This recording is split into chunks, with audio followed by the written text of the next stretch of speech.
Trip tonic. Trip tonic.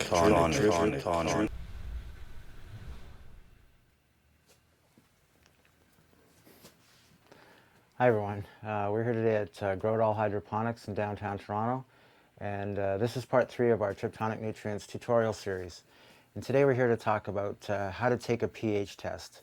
Now we're not going to go into the specific science of pH today, we'll save that for future videos, but we're going to simply show you how to take a simple pH test of whatever water source you have.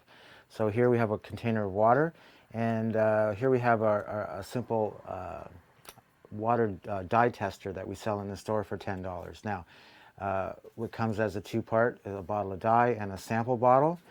So what you do is you take your sample bottle, take the cap off, and you're going to take a sample of your water. Now you fill up this bottle about 3/4 full, and then you take your dye bottle, flip the cap off, and what you're going to do is put between 3 and 5 drops in this sample bottle. Okay, there, 5 drops. Now cap off your dye bottle and put the cap on your sample bottle. And then what you're going to do is give it a shake. What's going to happen is the water inside this sample bottle is going to change color to correspond with this really nice little color chart they have on the side of the dye bottle.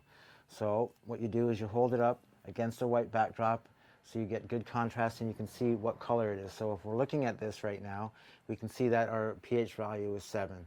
Which is considered neutral pH, which is good. Okay, so there you have it. That's how you take a pH test. Now, watch for future videos where we're going to break down the actual science of pH and how it all works in conjunction with the products in our line.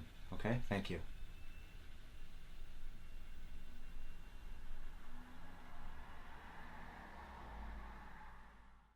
Trip tonic. Trip